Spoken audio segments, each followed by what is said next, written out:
what was it?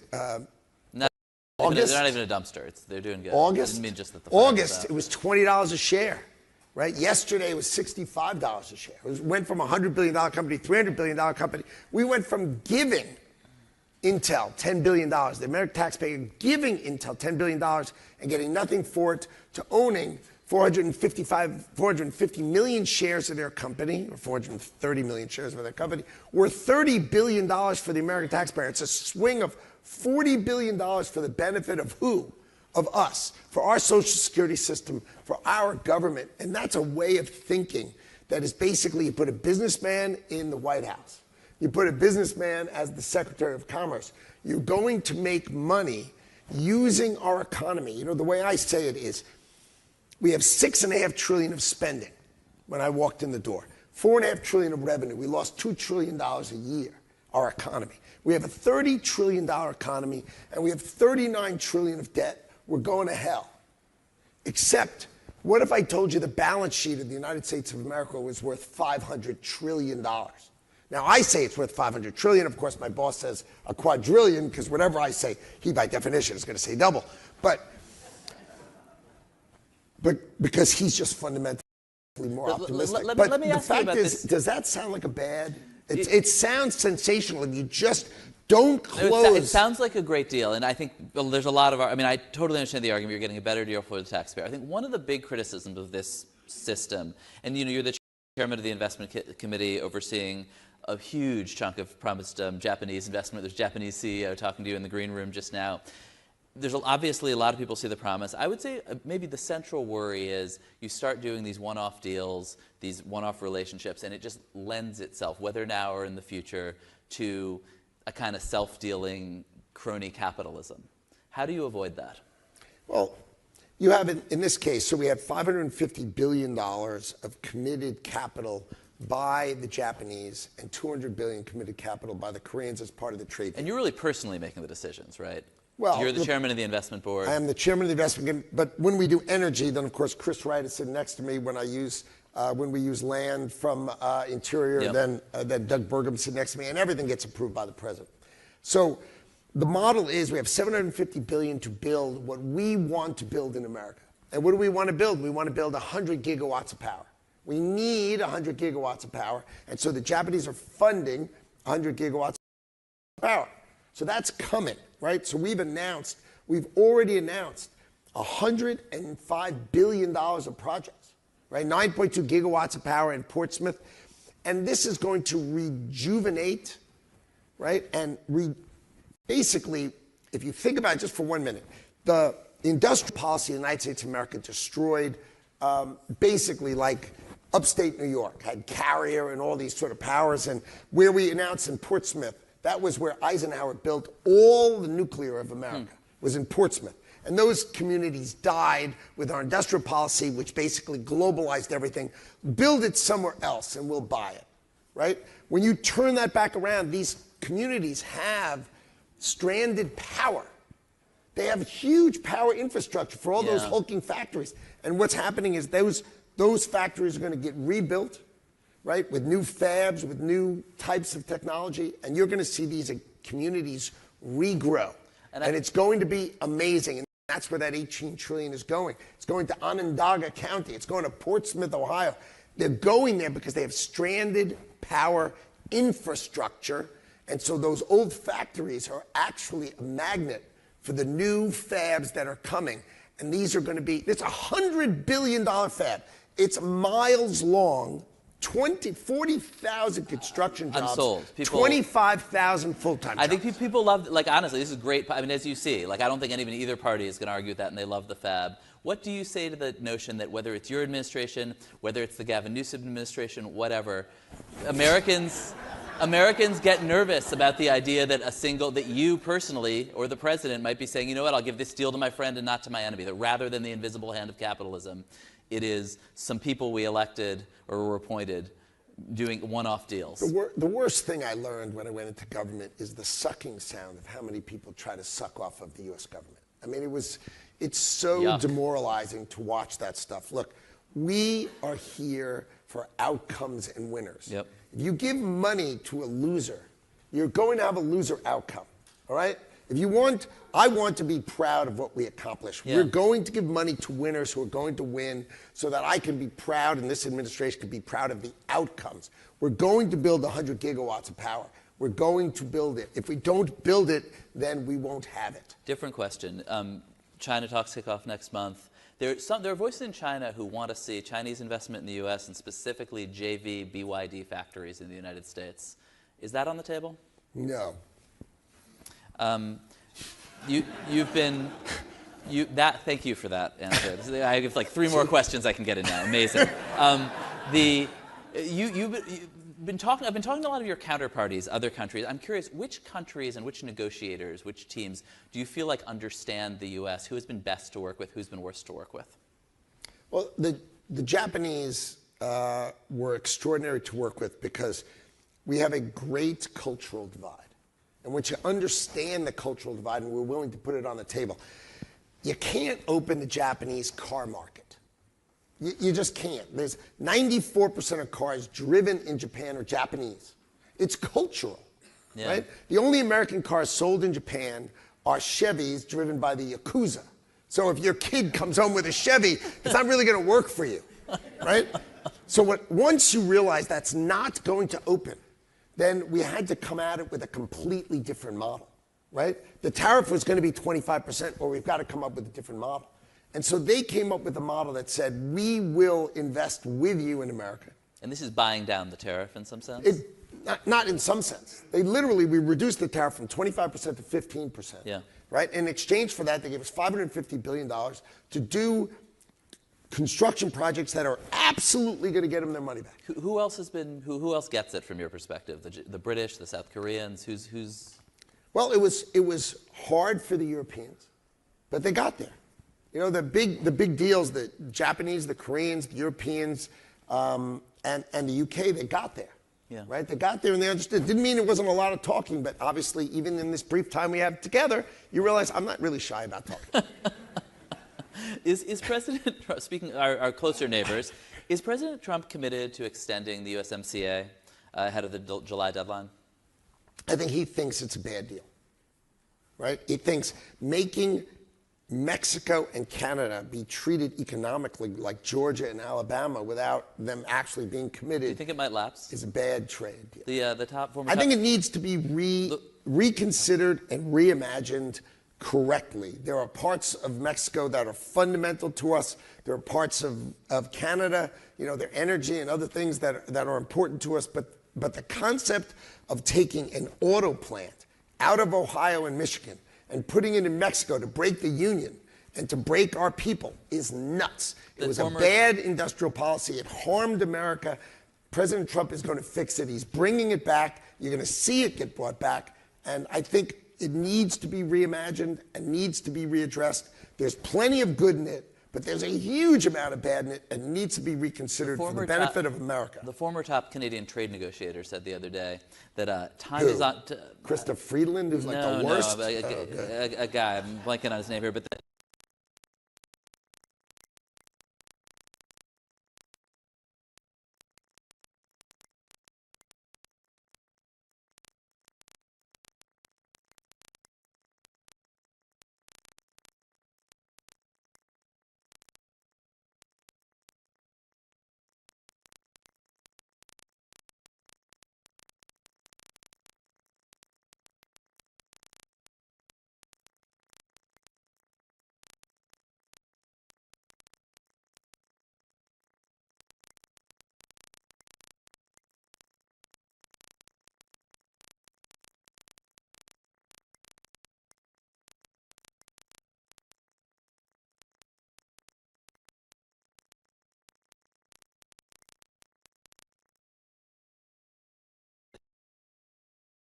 you talk about your passion for Onondaga County. You're a New Yorker. Ever consider running for governor in New York?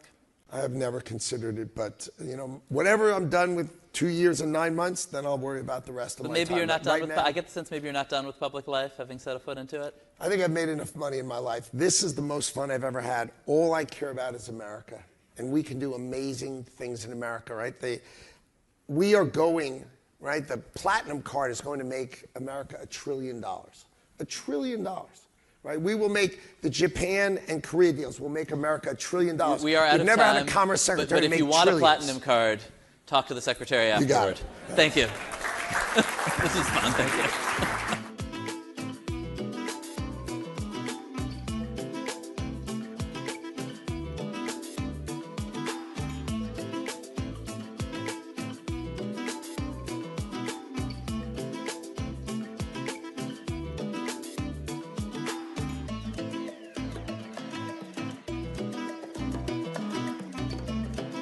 Please welcome Undersecretary Dario Gil of the U.S. Department of Energy and Tim McDonnell of Semafor. Thank you. Good morning, everyone. Thank you so much. We're going to speak with Undersecretary Jill now about some of the basic science, the hardware that goes into the innovation that Secretary Lutnick was just speaking about. There's this thing called the Genesis mission. Tell us a little bit about that. Unpack a little bit our plan for beating China on quantum computing and these other critical technologies.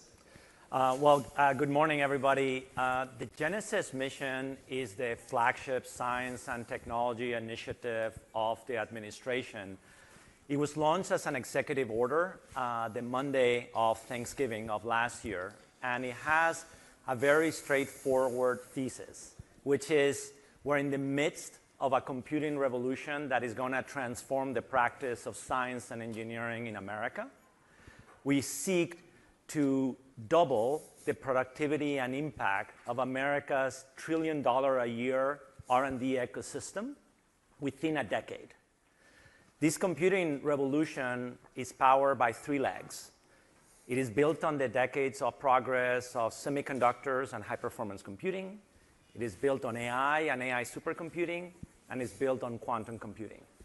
And what we seek to do is to bring those three modalities together, and on top of it, we're building, in partnership with the private sector, a platform to accelerate scientific and engineering workflows.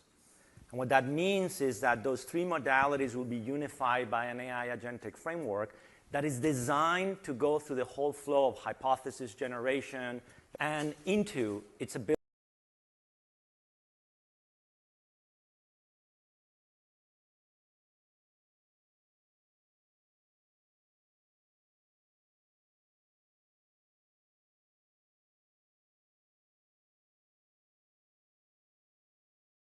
workflows. So that's part one of the Genesis mission, the platform to accelerate discovery. Part two of the Genesis mission is the construction and execution of a national science and technology. We're beginning with the scope of the Department of Energy, so they involve challenges in energy, like in nuclear and grid and fusion. They involve challenges in discovery science and chemistry and biology innovation, and then they also expand this in partnership with other agencies, like So when you look at it all combined, think about a portfolio.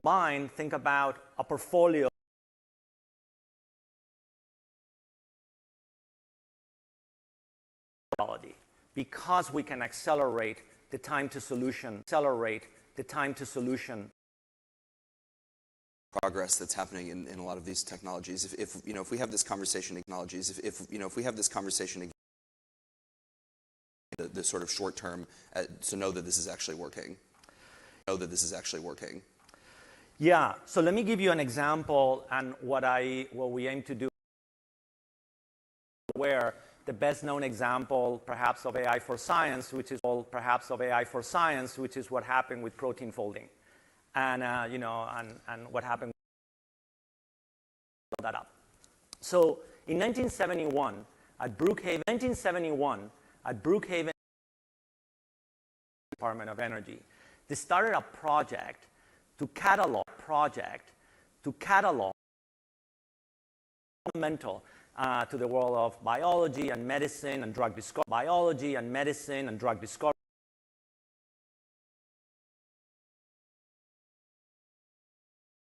facilities, and they have a synchrotron, and they were able to, and you illuminate the sample with X-rays, and it forms a diffraction pattern, and you fast forward 50 years of effort of the community, 50 years of effort. The community was able to build 200,000 proteins. 200,000 proteins.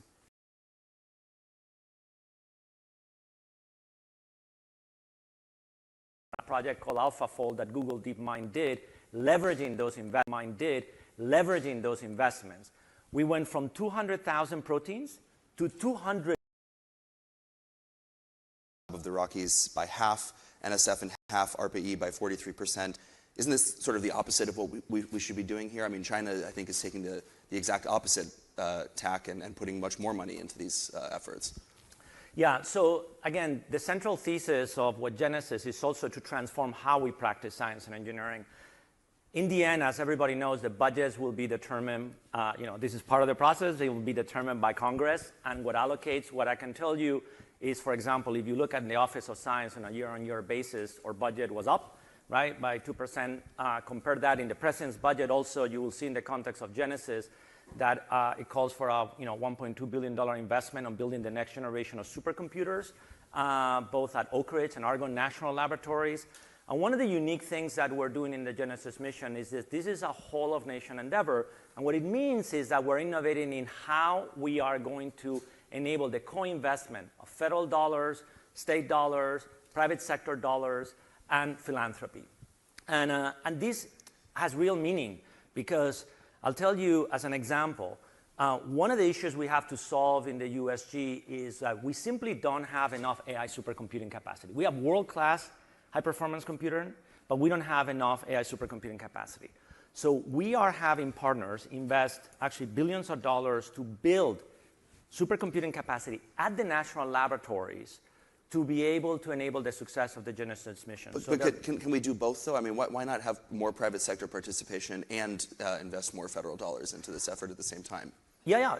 We absolutely are going to see growing investments into this Genesis mission effort. There's no doubt about it, right? Because again, it is rooted on a fundamental transformation. From the public sector? Yes, there will be. There's no doubt that the Genesis mission portfolio and investments is going to grow on a year-on-year basis, without a doubt, and quite significantly in partnership with other agencies. Does that come at the cost of other basic science that the U.S. is doing? As I just said, the most recent budget cuts a lot of the funding for some of these programs. Yeah, again, let's see what happens at the end of the process, right? This is part of the process on like budget submissions. So let's see what happens. I think what is important for the community, in science and engineering is to see what happens at the end of the process when budgets are actually appropriated and allocated to the agencies. But no, it does not come at the cost of it. Because if you look at it, fundamental biology, I mean, the example I was giving with protein folding, the change of methodology only made biology better. Mm-hmm. It wasn't at the cost of it. That was one of the grand challenges that people were trying to solve for decades. And this is going to be true. I mean, there's so many examples. Let me give you another one on fusion, right? So we're very passionate about fusion. We want to see commercial fusion power plants realized in the early 2030s. We're going to see demonstrations a number of private sector actors where Q greater than 1, more energy out than you put in, happens in the next year or two. And it was decades of investments in the Office of Science that enabled the match between the unique conditions of plasma fusion, right, where you have to get things at hundreds of millions of degrees, coupled with simulation codes that allows you to predict what happened. Okay, what was the issue? The issue is that those simulations that allows us to design what a fusion reactor looks like takes weeks, months of computing time to get to an answer. Now come AI, and there's a subset of simulation on something called surrogate models, where you basically take the output of the simulation codes and you use that as training examples for a neural network-based model to issue predictions. Well, the acceleration of these things is by a factor of 10,000x. Wow. So all of a sudden, the thing that took you 3 months to do, now you can do in hours. And if you can do that, now you can iterate the design or your tokamak or your stellar radar in different ways. So this is, and I could give you 100 examples of area after area on the grid on nuclear, on high energy physics, in cosmology, in national security. This is a fundamental transformation of science and engineering. When you look at the portfolio, you just described all of these different concentration areas that you're focused on. Are there areas of basic research where you think we should be pulling back, or that are sort of well covered enough already that we should be doing less of? Well, I mean, fields... Climate science, for example, is not among the things that you listed. Fields evolve. I don't tell like people what not to study, right? Like, you know, my role on this is to enable and support the community in a discipline-based approach. Like what we support, the Office of Science is the largest federal sponsor of physical sciences research in the nation. We support physics and chemistry and biology, and I don't tell scientists, like, don't think about it. Like, I want the best science ecosystem in America. We want to support them. And around that, what we are insisting within the context of Genesis is to equip them with the modern instruments of our time. And the analogy I give is just like telescopes allowed us to see what's far away and microscopes the small, these new instruments, AI supercomputers and quantum systems, allow us to see the very complex. So they are the new instruments of our time. We have to give it to them. They don't have, our communities and universities and in the national labs, they don't have the state-of-the-art AI supercomputing capabilities. Genesis mission is going to solve that problem for them. And with that, in this administration and in the future, we will equip the nation to accelerate discovery no matter what priorities anybody sets. So for me, what I'm passionate about is to leave behind a platform of discovery that overlays on top of our national laboratories, on top of our university ecosystem, and allow them to achieve what no one else could do before. We were speaking backstage about partnership with NVIDIA. What other conversations are you having with tech companies? Are there future deals that we can watch for? Can you maybe break some news on stage? Or what should we be watching for in these partnerships? Look, I'll tell you a couple of things. So one, we're innovating in how to partner. So we created the Genesis Consortium. We have over 30 industrial partners that are investing collectively billions of dollars into the Genesis mission. So we will be standing up, as an example, 2 AI supercomputers that from the time Secretary Wright, was shaking hand and we were together with Jensen Huang and with Lisa Su from NVIDIA and AMD respectively, from that time to the supercomputers built in the labs, 9 months.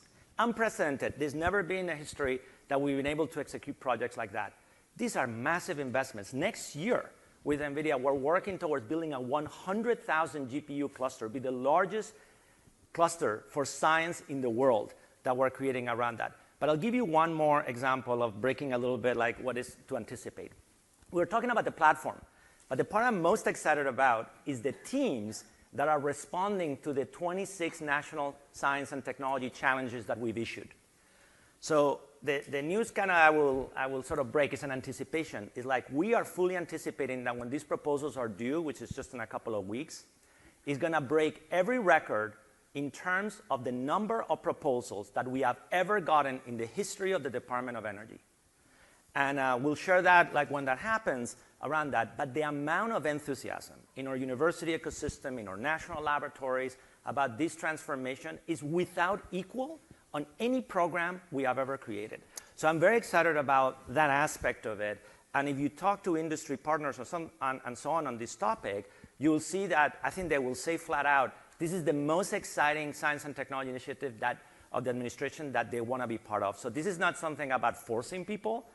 Everybody is rallying to do it. My stress is urgency, and can we give it, per your questions, enough fuel to be successful in a commensurate way with the talent and capability we have as a country.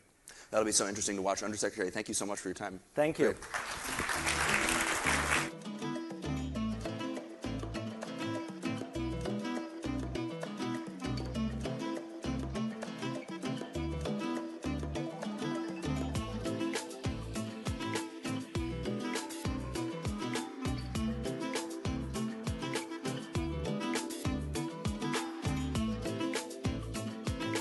Please welcome Matthew Prince of Cloudflare and Reid Albergotti of Semafor.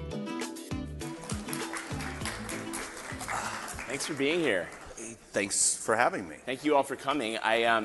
I just want to let you know that I forgive you for missing the breakfast that you skipped this morning because you got in at 3 a.m. after giving a TED talk on the future of journalism and how AI is, going to destroy journalism or what have you. This has become your pet project. So can you just kind of lay out what the problem is right now that you're trying to solve? Sure. So again, I apologize for missing the breakfast. And this is a lot less stressful than a TED Talk. Like, I'd never done a TED Talk before, but we've all sort of seen the world's perfect TED Talk, and so you feel like you have to give that, and I did not, but it's check that box. So thanks for still having me.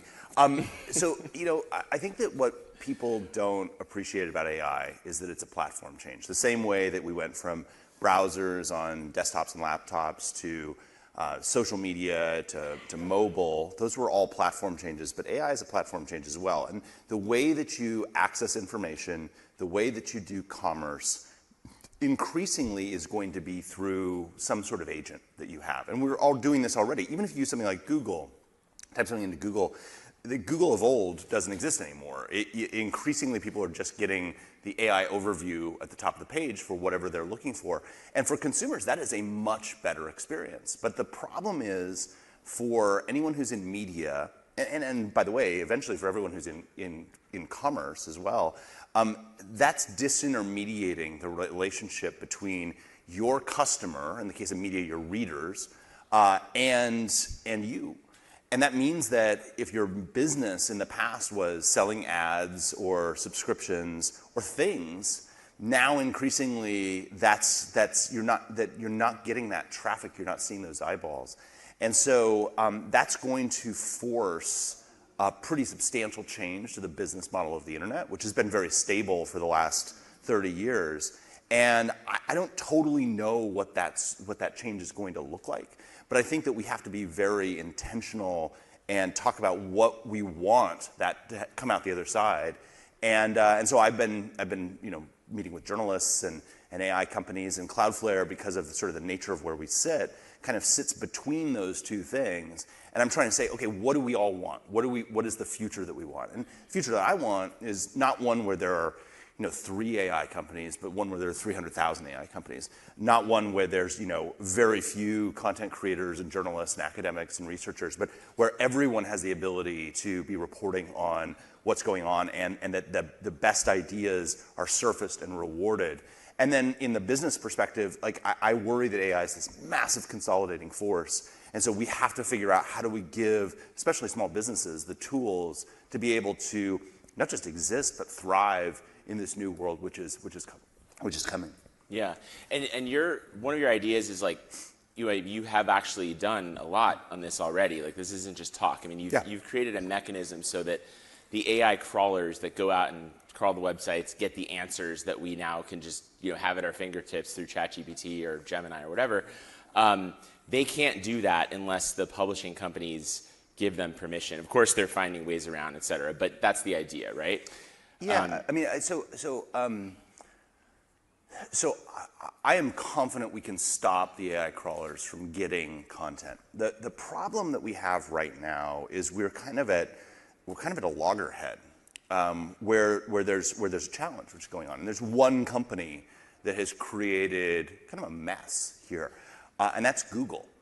Google was the superhero of the last 27 years of the internet. They built the system, yes, to sort of sort through the chaos that was the internet, but they also importantly built the business model that allowed you, and almost all the ad tech and subscription tech and everything that's there, comes back to Google, and Google powers a ton of it. And so again, they should have an enormous amount of credit for what they've done. But in the process of doing that, they cut a bunch of deals to get access to a huge portion of the web that other people don't see. So if you look at how much more of the web does Google see than OpenAI? The answer is for every page that OpenAI sees, Google sees 3. For every page that Microsoft sees, Google sees 4. For every page that Anthropic sees, Google sees 5. For every page that XAI sees, Google sees 22. Right? And we see that data. We can actually see that it's there. And Google is the one that sort of said, we aren't willing to actually compensate publishers for what they're doing. And in fact, they've gone even further. They've said, if you try to block us from using your content for AI, we're going to drop you out of search, right? They've bundled those two things together. And I think that's incredibly problematic. If we take what kind of was the monopoly player of yesterday and you let them use that leverage to create a monopoly for tomorrow, that's enormously challenging. And so what's been hard for us is we can hard block all the AI companies except Google, because then you lose search. But if we do that, we're just handing the game to Google. And so what we're trying to do is figure out how can we make it so either Google has to play by the same rules as everyone else, or how can we bring everybody else to the same level as Google? And that I think is a big struggle. And one of the things that we talk with, if you want, again, a world where there are 300,000 AI companies, what you've got to do is make sure that there isn't one that essentially is getting one of the key resources that they need for free, where everyone else has to pay. When you're in Washington, there's a bunch of policy people here. What do you think the government should we do? Is it an antitrust issue? Well, again, I think that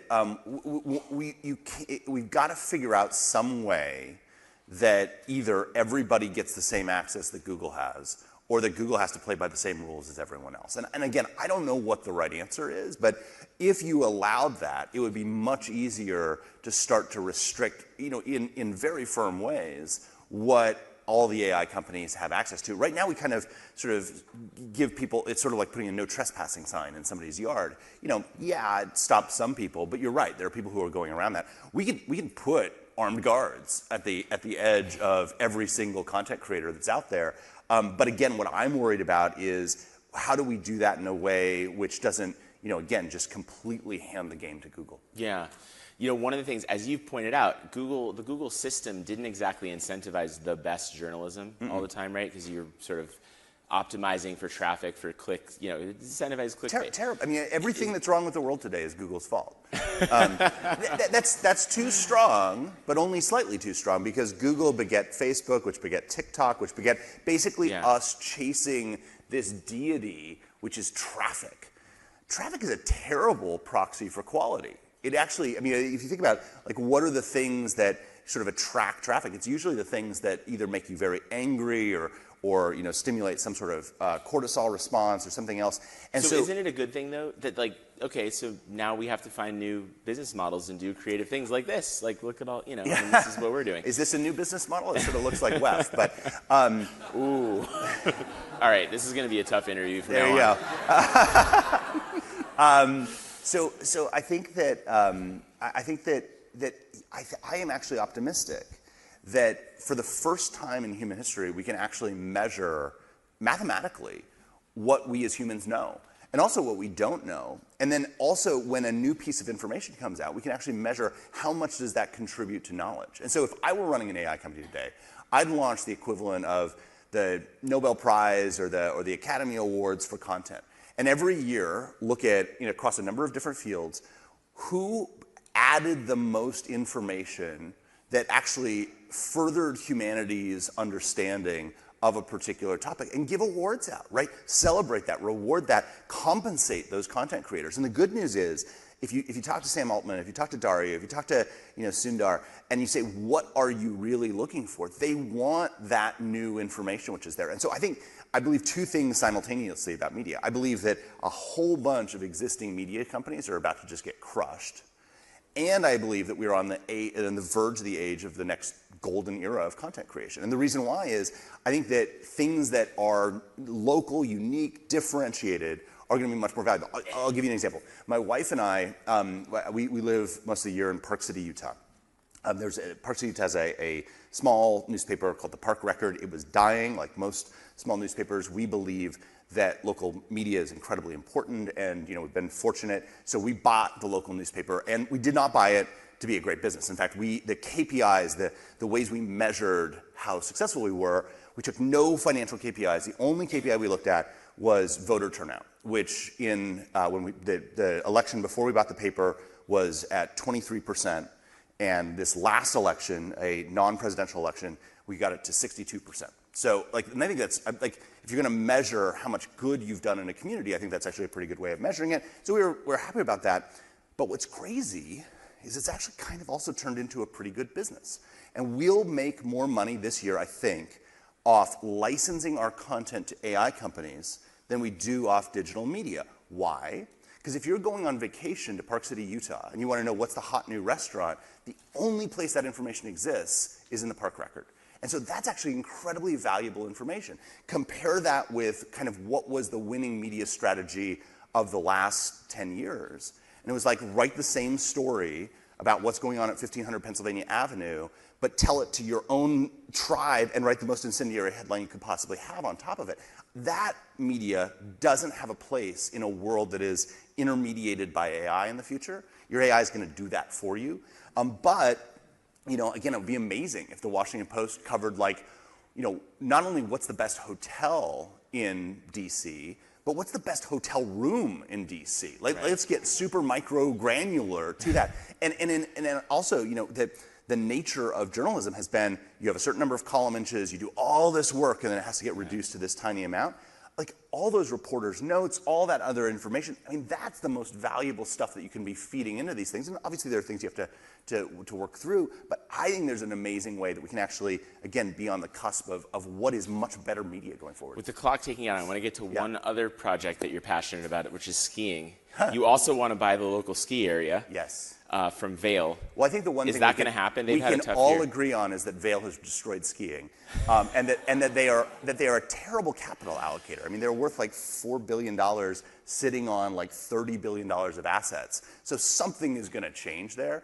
And I grew up in Park City. I feel like I owe the community a lot. And I think that there's no reason that we can't really invest in that mountain, give back to it. I don't need to make any money off of it.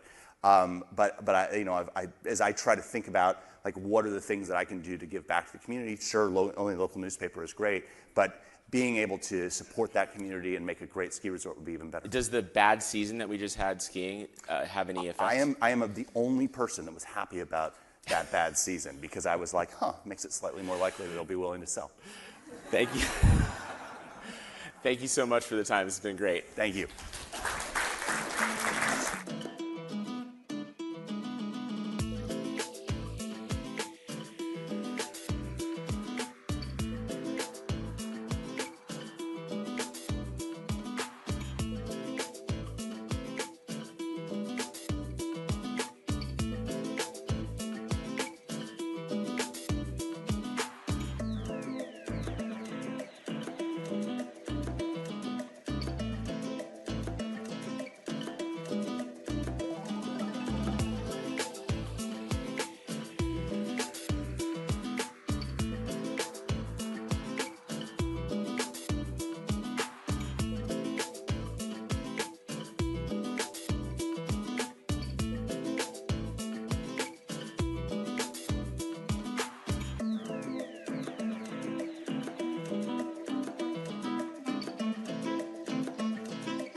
Please welcome Phil Frank of Rendezvous Robotics, Dylan Taylor of Voyager Technologies, and Gina Chua of Semafor. It's always nice to get the applause before we say anything. It's all downhill from here. Phil, Dylan, thanks so much for being here. So, of course, we are having a space moment right now. The images from space are amazing, and they give everybody a great sense of wonder. We do have a little business focus, bottom line focus group here. So why does space matter? Why should we care about space? Well, I'm one of the few people who had the privilege of actually going to space myself. I did a suborbital flight in December of 2021, so I saw the Earth from space. Totally changed my life. It's something you can't unsee or unfeel. So I think the meta point is, I think space is a unique perspective shifter. And I think in a world where we're trying to evaluate what our next step forward is, I think space can be a tool for transformation in many respects. Two other points I would make. Lots of scientific innovation. Microgravity research, which I know we'll talk about space stations, commercial space stations. Microgravity research has really unlocked a lot of innovations in biopharma, space manufacturing, and the like. That benefits life directly here on Earth. And then final point I would make is inspiration.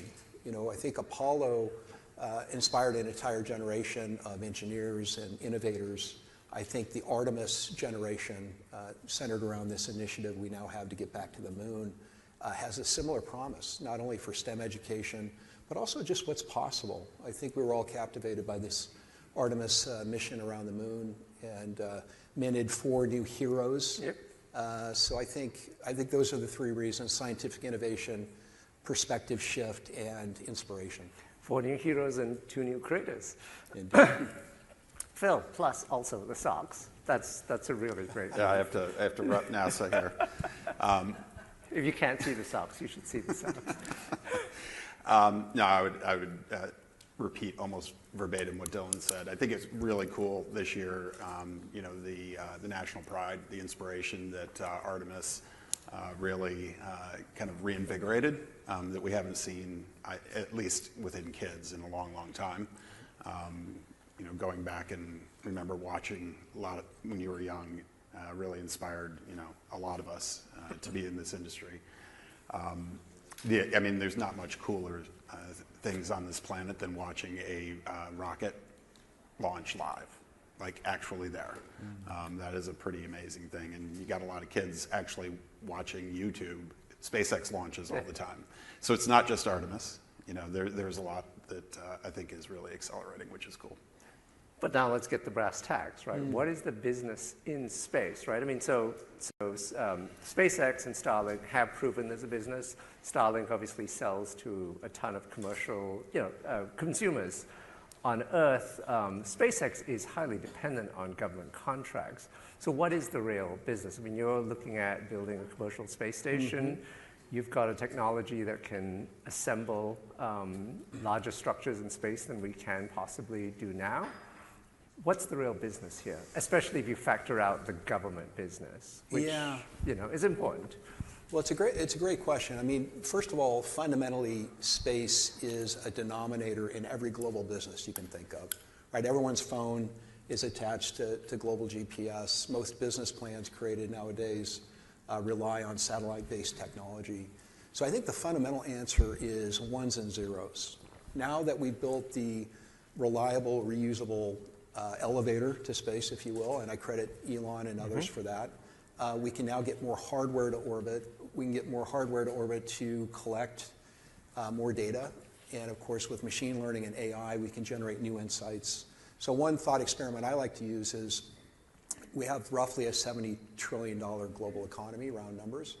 Could we make the global economy 2% more efficient by having perfect real-time information about the Earth? I think the answer is absolutely. We could probably make it 10% more efficient. And if that's true, you're talking about $1 trillion to 10 trillion of value creation just from space-based assets. So I think that's one easy answer. And then the longer-term answer are things like the moon. If we think about technologies like nuclear fusion, that relies a lot on helium-3. The Earth is running out of helium-3. The moon has a ton, literally and figuratively, of helium-3, so that's an interesting business model as well. Orbital data centers, which data centers here on Earth not only take a lot of power, but they take a lot of water. Right.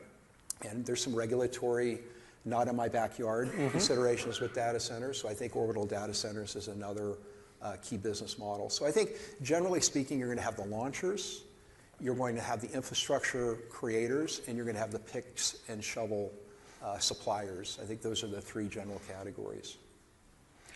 Yeah, I mean, there is so much that is immature at this stage. I mean, maturing fast. I think launch is probably the furthest along from a commercial standpoint. Not a balanced supply and demand, however. So that does need to improve. I always look back at the analogy when I first started in the wireless industry, which was a long time ago. And at that point in time, everybody asked us, who's going to use these things? Who's going to use a mobile phone and walk around with it? Fast forward 25 years later, we built a $1 trillion economy on the back of it, and it really changed everybody's life around the world. It took a few things to get there. It took global standards and cooperation. And where the space industry is right now, I think there's great cooperation, which is one of the cool things about the industry. It's one of the things that we need to do in terms of working together. But If Elon has built the yellow brick road to space, or FedEx for space, somebody's going to build the Emerald City. And I think it's in humanity's interest that we do this. Economically speaking, there is a tremendous amount of data up there, and there's a tremendous amount of discoveries that we've already made, in small batches, but at scale is really going to drive, I think, an economy that's going to benefit all humanity, but it's also going to be massive from a financial perspective. But a lot of this kind of does require government money to get it kick-started, right? Because if you don't have that, as with telecoms, you needed something to push it along. NASA's obviously, put out the I'm not sure what the right word is, but put out the requirements for an independent space station. Right. And then a couple of weeks ago, they seem to perhaps change their mind, where they say maybe the ISS will be there for a little longer and they want commercial modules. Doesn't that sort of at least throw in a huge amount of uncertainty into the business planning? And don't you need a little more firm direction from government if you want to invest billions of dollars into this?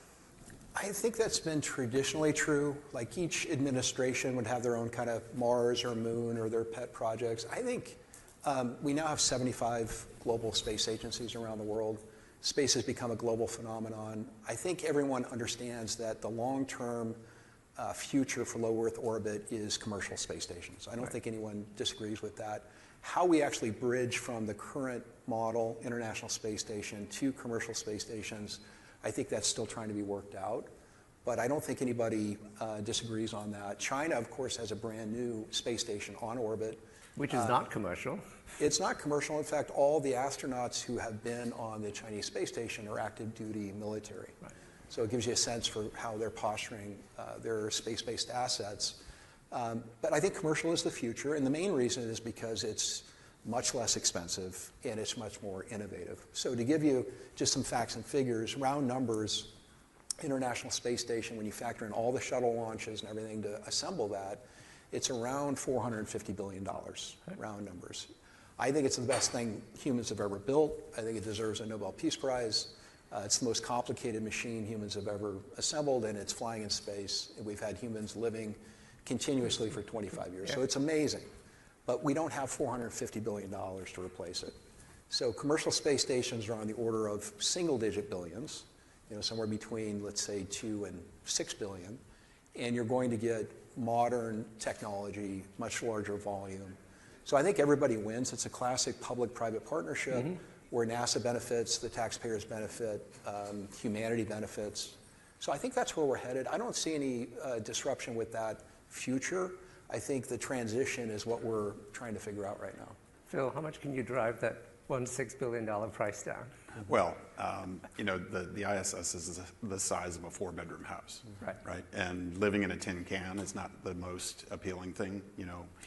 If we're ever going to really accelerate, people living, working, and playing in space, we're going to have to get to, much more human scale and human grade infrastructure. But the ISS is phenomenal. I mean, our technology wouldn't exist without the ISS. It was born and experimented on the ISS. I do look forward to commercial stations very soon because there is so much technical development that could happen in zero gravity. We're very focused on being able to move beyond that and be able to build things that are much more human scale and much larger for missions that require that. And they will grow over time. But I can't emphasize that a human presence in orbit, a continued human presence in orbit, is really critical for the industry. Yeah. So let me ask you to take the other side of the argument. You talked about China. It's continuously crewed. It's non-commercial. They don't have to turn a profit. They are doing things in the interest of their national interests. And clearly, as you say, you can do SpaceX has proven you can get rockets up much cheaper than the government can. What does China gain from having a non-commercial model? I mean, and to the extent that that maps onto America, what does America lose by not having a non-state initiative? Right. I think the fact, China is vertically integrated, I think is one way to put it. So I think they can move quicker. they're not particularly innovative. So if you look at most of their space-based technologies, it's more of a copy-paste of what we have done. So I think you lose on innovation. Right. I also think perhaps you lose this great middle that we have. So I liken it to Apple and Android. Think of two different ecosystems we're building in space. One's a Western-led ecosystem denominated by the International Space Station Consortium. Russia's complicated because they're part of it, but Western Europe, Canada, Japan. So you have that ecosystem, and then you have the Chinese-led ecosystem. I think what we're in competition for are the hearts and minds of that great middle. Turkey, India, Gulf states, South America, Brazil, these countries that have spacefaring ambitions who haven't really picked a platform yet. But if they're looking at innovation, if they're looking at the future of space technology, I think and they're looking at an expression of presumably their values, I think the Western-led ecosystem is going to prevail, but I think that's what we're talking about. And China can be but China could also just be a really fast follower, right? I mean, whether or not that's stealing your IP or that's, ripping off your business. I mean, I think it's a very good debate. I mean, open source, has done wonders to accelerate innovation in certain areas, global standards, in others.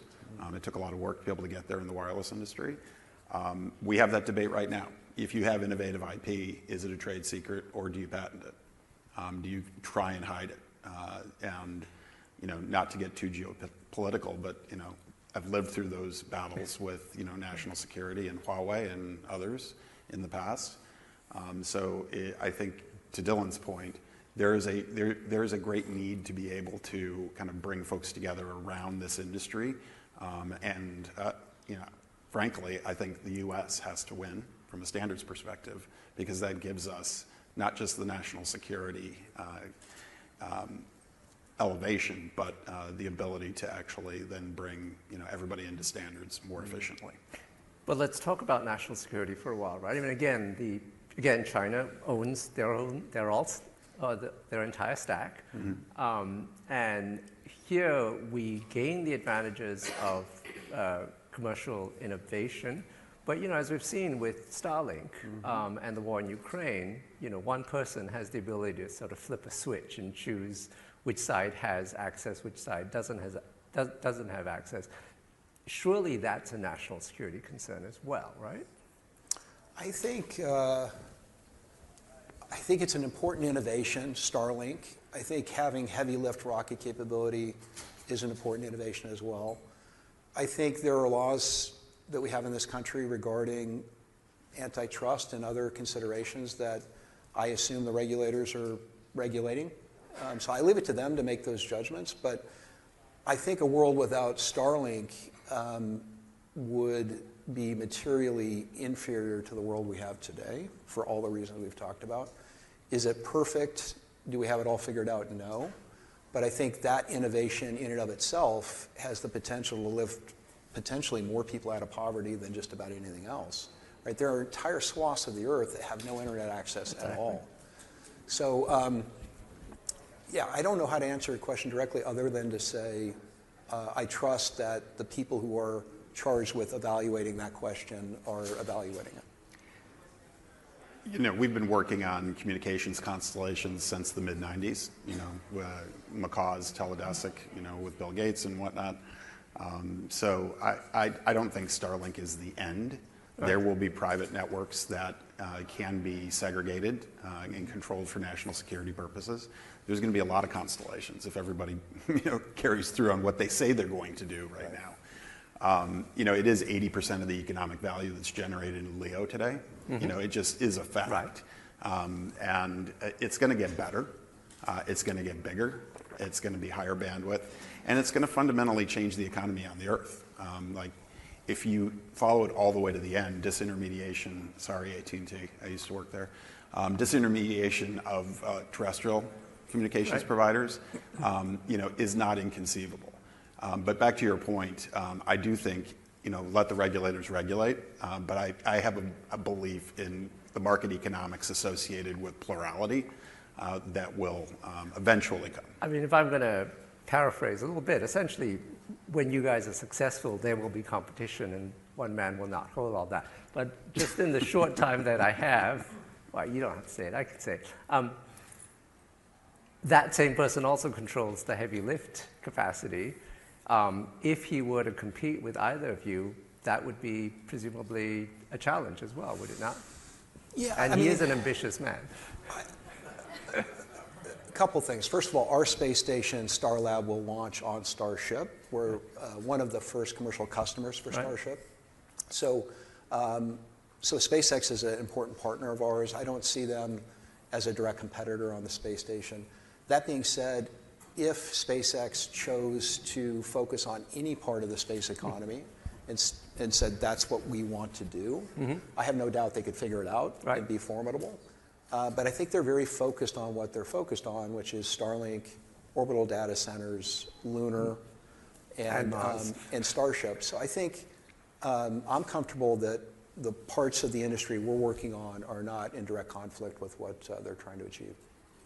I think collaboration, competition always happens, owning your own rocket obviously is a great value. It changes the economic math for you for anything else you try to do. I thank SpaceX and I thank Elon. He's trained a whole generation of engineers that, many of whom now work in my company, doing the next cool thing. And yes, I think there will be plurality in launch. It's coming. It's not going to be a cornered market.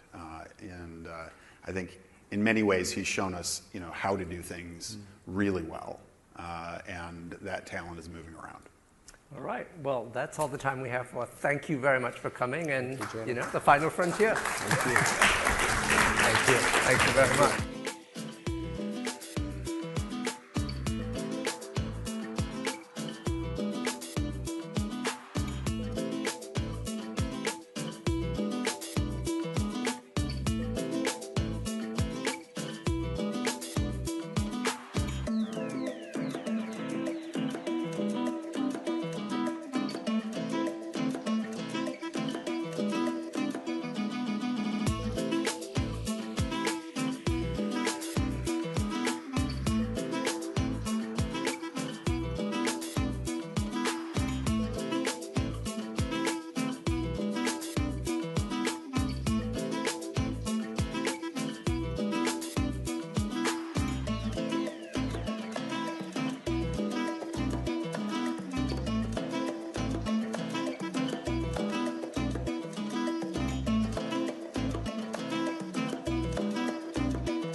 Please welcome Chief Economic Advisor of India, Dr. V. Anantha Nageswaran, and Andy Brown of Semafor.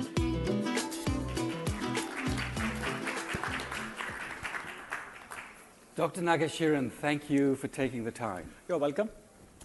Let's start with the war in Iran. How is India coping with the energy shock? I think India has been coping quite well so far. We have diversified our sources of crude oil. We have adequate fertilizer stock going into the agriculture sowing season, and natural gas availability is doing fine. Cooking gas has been a challenge, but I think the government has been meeting the challenge quite well so far. And also I noticed that the high frequency indicators we track, such as the e-way bill, movement of goods inside the country, which is what leads to the goods and services tax. I see that the first fortnight of April is actually running at a higher rate than March and February, which was before the conflict in February. So far, so good. How does it affect your thinking about the balance between coal and renewables?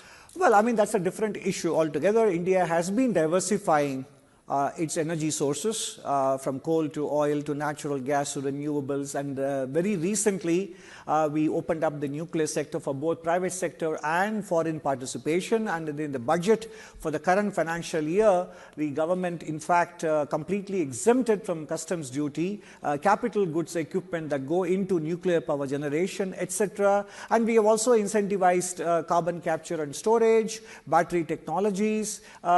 and also try to provide the supply chain for renewable energy such as rare earth corridor, critical minerals mission. So we are approaching this as a long-term challenge. We have to diversify our energy sources, while at the same time in the short run we do have to maximize our existing coal resources as well. And this is a multi-year balancing act that India has been pursuing. And let me point out one thing. In G20, with respect to the nationally determined contribution on emission reduction, India has been the leading country.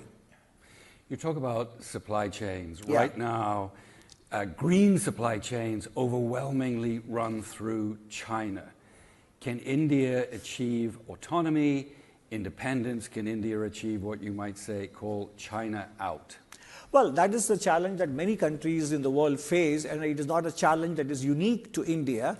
Of course, there are technologies available elsewhere, but maybe at a higher price. And I think the attempt to find processing capabilities on critical minerals and rare earths, and also identify alternative chemicals for battery technology, this is a challenge that many countries are working towards and working together. And perhaps this the challenge of meeting China's dominance in the global supply chain in many of these areas which we discussed is going to create a great spur for domestic R&D and innovation. I mean, necessity is the mother of invention, and I'm sure that just as we managed to claw our way back in the active pharma ingredient space, we should be given sufficient time, and given the government's focus, we should be able to insulate ourselves from dependence on one single source. It's interesting, you talked about the shortage of LPG for cooking, yeah, which is a reminder that the Iran crisis has had a real impact on ordinary households and on the poor in India. Does India have the fiscal space to relieve that burden? Oh, absolutely. In fact, we had brought down the fiscal deficit from 9.2% of GDP in the pandemic year to 4.4%, which is what earned India 3 sovereign credit rating upgrades in 2025. And in fact, among the major economies, India has been the only country which has had a huge reduction of 7 percentage points in the gross general government debt to GDP ratio post-COVID. So I think we do have the fiscal space, and we also knew in COVID time how to do it in a targeted way, in a measured way, and also with a definite timeline rather than keeping them open-ended. So that template will serve us very well in the current situation as well. Does it in any way affect your goal of building out a middle class in India? Well, I mean, this is a minor, relatively short-term setback, this conflict. I don't think this will come in the way of, because India has achieved a 7% real GDP growth post-COVID and 11 to 12% nominal GDP growth. So I don't see this derailing. If anything, it will make us more energy resilient and self-sufficient, because it's actually challenges such as this that focus redoubles and accelerates efforts on the part of the government and the private sector. So to that extent, from a medium-term perspective, we should welcome the reminders that crises such as these send us. Well, you say it's a short-term crisis. What's your timeline?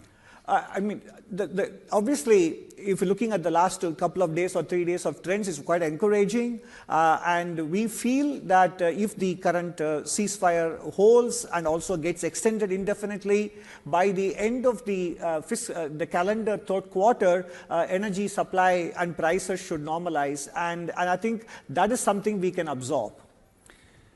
Let's turn to AI, which is a big topic in this event. India needs to create 115 million jobs by 2030. Does AI put that goal out of reach?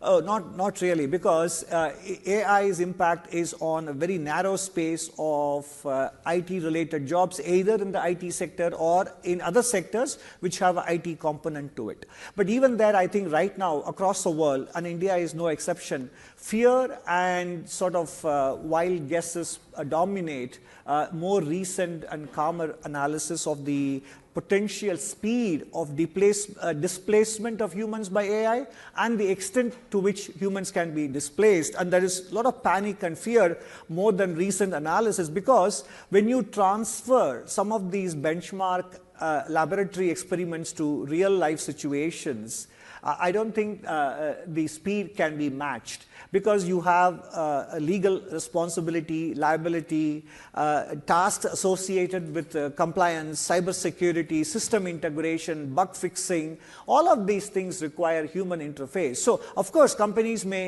initially let go of people and reflect back on it later and rehire them. So, we feel that even in traditional, simple coding jobs, the replacement of humans will not be to the extent currently feared. That's number one. And second, on the global capability centers, which India has really blossomed in that space, with 1,800 of them located in India, which are mainly owned by the Western multinationals, and they are using them not as back offices. They are using them as operational nerve centers, and that will continue. And I think in that space, AI can actually be a huge productivity enhancing tool. Whether or not it leads to job losses, it may slow down the job creation in that space also. In any case, GCCs were not labor intensive as much as technology and capital intensive. But the real challenge for India is actually therefore outside the AI space, which is how to create jobs in services and manufacturing or trade skills which are AI insulated. For example, the care economy, children and elder care, culinary skills, hospitality, medical and health professionals, creative economy. These are all the areas in which we have to get our youth to focus on to make some of these traditional skills, plumbing, carpentry, electrical, etc., make them acceptable, respectable, and fashionable among the youth. And that is a big challenge, and that is completely unrelated to AI. I'm quite surprised to hear you say that AI will have effect in limited areas. I always think about AI, I always think about the Indian economy, the software part of the economy, outsourcing, call centers. These are towering strengths of your economy. Those are precisely the areas that are going to be most affected by AI, no? I don't deny that. All I'm saying is, from the perspective of the total number of jobs that need to be created, these jobs are still relatively a smaller fraction, although they are in the formal sector, and they have driven India's service sector boom over the last 30 years and service sector exports. Those numbers will not change that much as being there's a slight slowdown and recalibration of the labor content. That I don't deny. But I don't see AI actually upending the service sector progress that we have made over the last 3 decades. Net, does AI create jobs? Does it destroy jobs? Is it Brahma? Is it Shiva? No, that judgment that judgment is still out in the open. I mean, I think it's still too early. It's still too soon to tell. I think in the end we may find that it is neither such a super productivity tool, nor is it such a major disruptor in a negative sense. It may end up being an incremental improvement over the existing industrial revolutions up to 3.0. So right now there is far more hype than a calmer analysis in this space. You talked about the imperative for India to grow services. Can India become a global manufacturing superpower? That option still exists. The door is still open. I think it is not easy. I concede that, because the context in which India is trying to do that is much more challenging than what East Asia could do back in the 1960s to 80s. So I don't want to trivialize the hurdles and the obstacles that stand in the way. But if anything, as I said in the earlier case of energy crisis that we are facing today due to this conflict, that should also actually spur more focused action. And we are at it. The National Manufacturing Mission has been launched, and the government over the last 6 years or so has done these production-linked incentive schemes, and in consumer electronics, in white goods, textiles, and in pharma space, we have managed to create a domestic manufacturing ecosystem. And more importantly, ultimately the success or failure of India's manufacturing aspiration will lie in creating this huge skill ecosystem among the Indian youth. And that is where we are focused on. If we do that, along with the various trade agreements we have arrived at in the last 1 year or so, which opens up markets for Indian goods, both labor-intensive goods and services, I think that the pathways for India to become a reasonably important player in the manufacturing space exist. But I think the challenge that China's astounding success in this space should not be underestimated, but that should in fact spur us and act as a motivator for us to try and emulate at least parts of it, if not the entirety of it. Well, you mentioned China. China doesn't shed industries, and China doesn't share technology. To what extent is that an obstacle? Some of the, not in all spaces, I agree, but there are spaces where competing technologies are available, even if it is slightly more expensive. But then if you take into account supply chain disruptions, export licensing, etc., I think companies are better off, A, investing in their own R&D efforts, which India has traditionally not done so, but also being able to create a much different set of global supply chain ecosystem, even if it is slightly costlier, because that is what will stand India and other middle powers in a good state in the long run. When you go through Silicon Valley, you go through the startups, they're full of talented Indians. Why aren't there more Indian startups in India in the tech space? Oh, I don't think you have come to India in the recent past, I think. So we have a huge startup ecosystem, even in tier 2 and tier 3 cities. Most engineering and management institutions now have incubators and startups there. And I think we have had many more unicorns in the last 10 years compared to the previous 70 years or so. The startup ecosystem is vibrant and second only to Silicon Valley in the world. And that is what India has. And it is not confined to the top tier metros like Bangalore, Hyderabad, and Chennai. It has spread to tier 2 and tier 3 cities. Can India be an AI power? Definitely, in a frugal space, India can be an AI power not only for itself, but also setting the model for global south, as we have done in the case of the digital public infrastructure in the last 6 years. On that note, I think we're time out. Thank you so much. You're most welcome. Thank you.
Please welcome Bob Mumgard of Commonwealth Fusion Systems, Manoj Sinha of Husk Power, and Tim McDonnell of Semafor.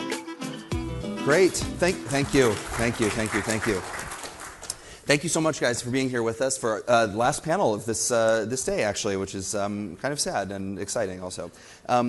We have two companies that are both taking different angles on improving energy access around the world with very exciting new technologies.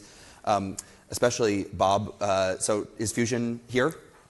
It's closer than people think. So you know what fusion power is the power of the stars. It's the thing that powers solar, just closer. What you do is you build machines that make the reactions happen inside of them, that then capture the energy, and that process now is well understood scientifically.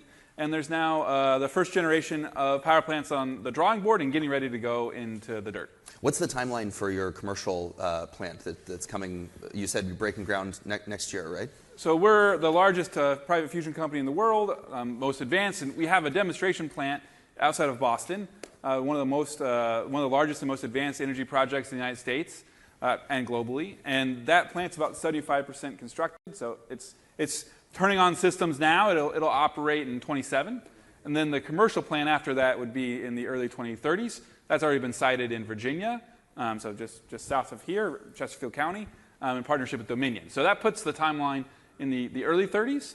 Other companies are working similar, if a little bit, maybe a few years behind that as their goal. And then nations have stated that their goal is the mid-30s. What did you guys at Commonwealth do differently from other fusion startups in the US that allowed you to kind of get ahead of the pack on this? So we come out of MIT. We come out of a long line of scientific research, well published, very, very close to public-private partnerships, universities, national labs. So building on top of the science that's been done before.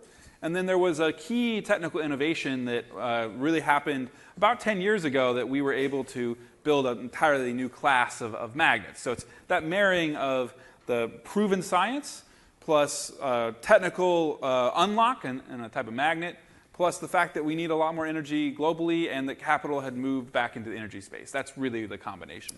Manoj, in emerging markets, one of the Sustainable Development Goals is to have universal energy access by 2030. Probably going to miss that by hundreds of millions of people. What's the most important step that we're not taking now to actually close the energy access gap in developing countries? You're right. So I do sit on the World Bank Private Sector Council, and I do think that we will miss electrifying 300 million people by 2030. It has to be three things that have to come together to make it happen in the next 5 to 10 years. And those three things are: capital has to flow in the global south, not in tens of billions of dollars. This has to be hundreds of billions of dollars annually.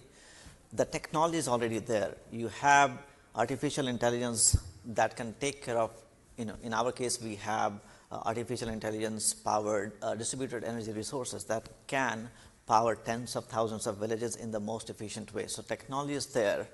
The policy is evolving thanks to, again, the World Bank. Energy Compact has been signed by many countries, including Nigeria and others. So policy, capital, and technology. Technology is there. We need a lot of capital, and we need policies that can be that can give a return expectation to investors to attract that capital. So my main challenge right now is access to billions of dollars that has to flow in these markets to electrify people in a sustainable way for the next 100 years. I mean, what's the pitch that you make to Wall Street to get that capital flowing? What needs to change to unlock that? So two things, in my opinion. Is the market big enough for them to even pay attention to that market? If you look at India market alone, we are looking to invest $2.4 trillion in power infra over the next 10 to 20 years. If you look at Africa market, the quantum is similar. Now, can you generate 18-20% return on those asset classes or not? So Wall Street needs to figure that out, if it is getting sufficient return on the investments and is risk not big enough. In my opinion, there's a difference between a perceived risk and actual risk when you invest in infrastructure in these countries. These countries have one of the most forward-looking, when I say these countries, India and Nigeria, have the most forward-looking energy policy that can give you a viewpoint of the next 100 years. I don't know why would you not put money in those markets where you can generate more than 20% return when the risk actually has been mitigated by the policy change, and there is a catalyst that the World Bank is bringing through grant funding program to bridge the gap that exists in this market. So in my opinion, the Wall Street needs to pay attention to the global south because the return is there, the risk is not that high. Policies are there to generate return on a long-term basis. And you think with the power, the retail prices that you're able to charge, the offtake price, between that and the cost of capital, that rate of return is possible, actually? So there is a need for catalyst. Like I said, the World Bank grant funding program for Nigeria is a catalyst for the next, let's say, 5 to 10 years. Do we need that catalyst for the next 100 years for markets like Nigeria? The answer is no. So we do have pieces in place to generate a decent return on investment with a long-term horizon, and the likes of World Bank program is needed as an interim method to catalyze that capital. So yes, I think the pieces are in place. Technology, solar prices have come down 90%. Battery prices have come down more than 50%. So if you look at levelized cost of energy of these asset classes, it's very competitive in the global south market as well. Bob, you got the world's first corporate PPA for fusion with Google. Can you tell us a little bit about how that deal came together? What's the pitch that you make to tech companies or to data center hyperscalers to take a bit of a risk on this technology? So when you think about what fusion is, fusion is energy that's effectively unlimited. It's energy that's unconstrained by natural resources. It's not about consumption. It's not about what's under people's feet or what's access to a pipeline or a shipping lane. Instead, it's energy as technology. If you know how to build a fusion power plant and you build it, then you have energy for as long as you want that plant to be there. And so that model of a technology shift to unlock a new way to get energy, that is something that technology companies understand. When you think about what AI has done, it's intelligence in a new way that's effectively unlimited. And of course, those two technologies have a link where energy is needed to power AI, and actually AI makes fusion better. So we have had a long-time partnership with Google around using AI in fusion, and it was natural to say, well, let's actually power it. And so that relationship, which was from a shareholder standpoint, but also an intellectual and research standpoint, naturally has moved into a customer and power provider standpoint. You have other PPA deals like that under negotiation now? We have announced another one with Eni, a large Italian energy company, longtime supporter, looking at where the energy transition is going to go. And we have other ones that aren't yet announced, but you think about... You don't want to say any of them now, huh? No. But you think about I have to try. what it takes to pull a new technology forward. It takes people that look and say, hey, I can understand this from a first principles. I can underwrite it from first principles versus 5-year trailing average of plants that have been built for 30 years. Manoj, can you say a little bit about supply chain constraints? What kind of work are you doing with suppliers in China, for example? Where are the bottlenecks? So in the current environment, of course, the supply chain has become much more risky. So when we do these decentralized assets in India, our supply chain is largely in India, so we are not as affected by events that are going on around the world, except for prices have increased. But when we are doing business in Africa, in particular Nigeria, most of the things are imported. So we are exposed to the macro events that are currently ongoing. In my opinion, and connecting back to what I was saying, we are not just bringing electricity to these communities in Nigeria or other countries in Africa. We are really creating local industrial revolution. We are creating industrialization that they have never seen, that the global north has already seen, or even India has seen now. So when you create local industrialization, the solar panels will be manufactured in Nigeria. You don't have to go to China to purchase your solar panels, or lithium. I mean, lithium mines are right there in DRC. You can also process, hopefully, in countries like Nigeria and procure locally. The local manufacturing is getting enabled by electrification, and that ecosystem will solve the supply chain problem in the long run. That's really interesting. So kind of actually bringing more of it home. Do you think that in countries like like rural parts of India or in Nigeria, places where you're building these, that are we ever going to have a grid that resembles the one we have here in the U.S. with long-distance transmission, or have they sort of leapfrogged that approach entirely? So what I was saying earlier is the electrification program in the global south doesn't have to copy-paste what happened in the global north, because it happened 150 years ago when some of these technologies, including solar, batteries, and AI, were not available. So it is the future of energy in countries like India and Nigeria looks like central grid and distributed energy resources coming together through the policy framework and managed globally in those countries using AI. Like demand response is possible now at individual level. That was not possible 5 years ago because you now have AI and you now have data. So future of energy for India and Nigeria is very different. We don't have to replicate central grid model, which is not as capital efficient. It is very susceptible to climate change. So you bring both assets together, centralized and decentralized, drive it with AI and better policy, and that's much more resilient. You don't have to use 65% coal on your grid. You can do only 10% coal on the grid if that is necessary. So it's a very different equation of solving energy access and simultaneously transition problem in the global south. Bob, we just had the DOE Undersecretary on stage just a few minutes ago. We were talking a bit about their strategy for fusion. What should the U.S. Government be doing differently to accelerate fusion in the U.S., especially in competition with China?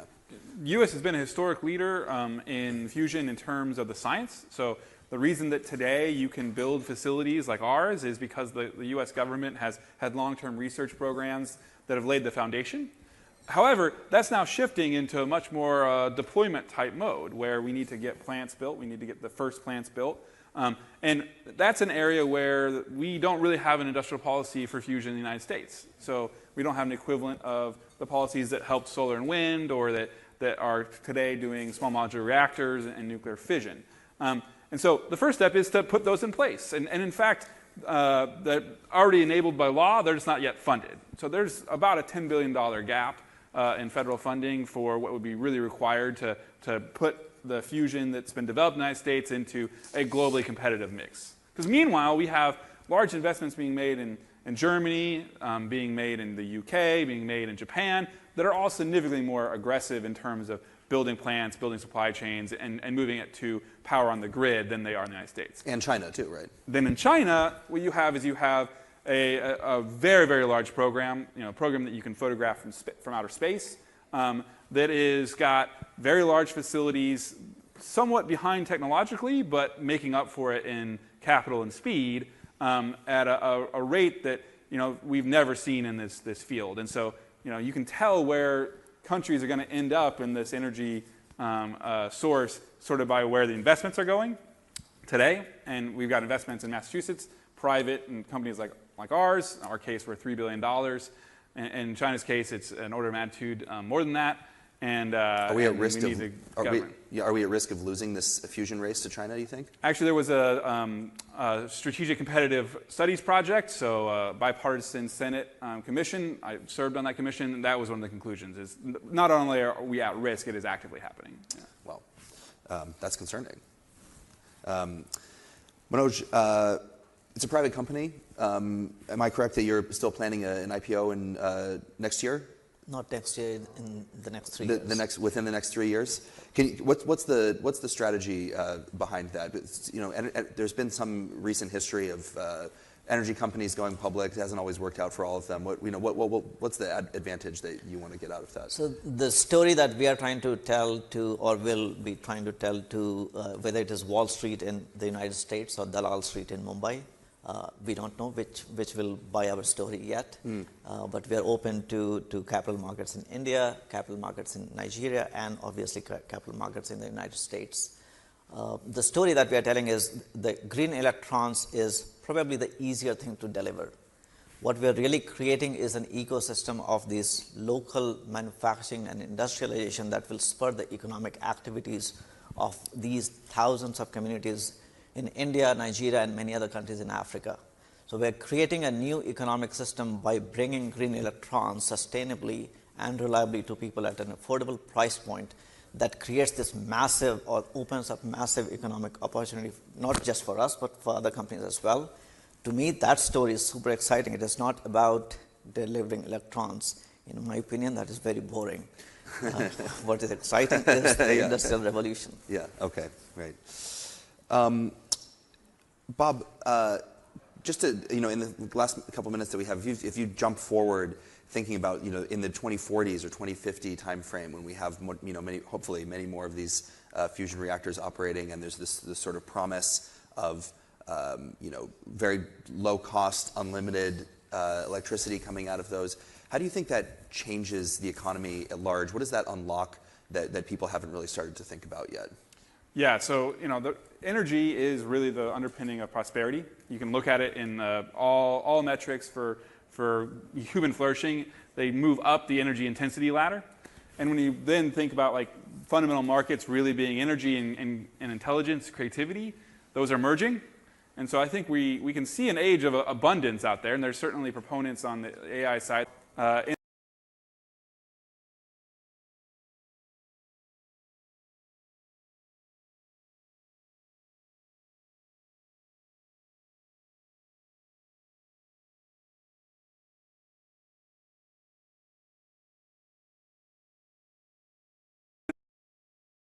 Is like we were never going to have it. Now we have it at our fingertips.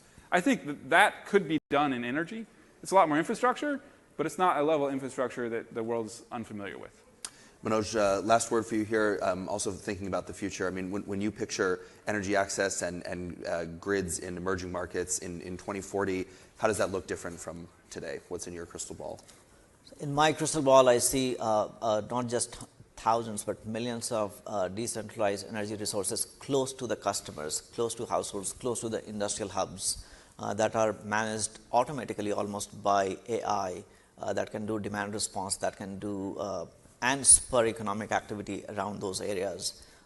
That's how I see the world evolving in terms of prosperity in the global south.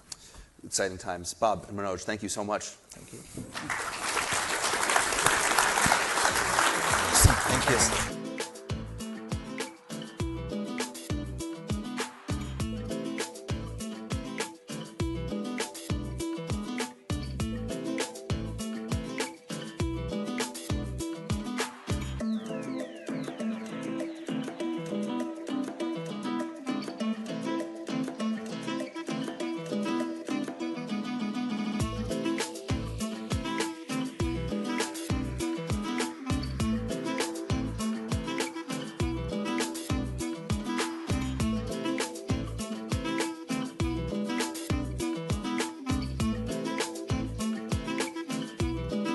Please welcome Semafor's Ben Smith.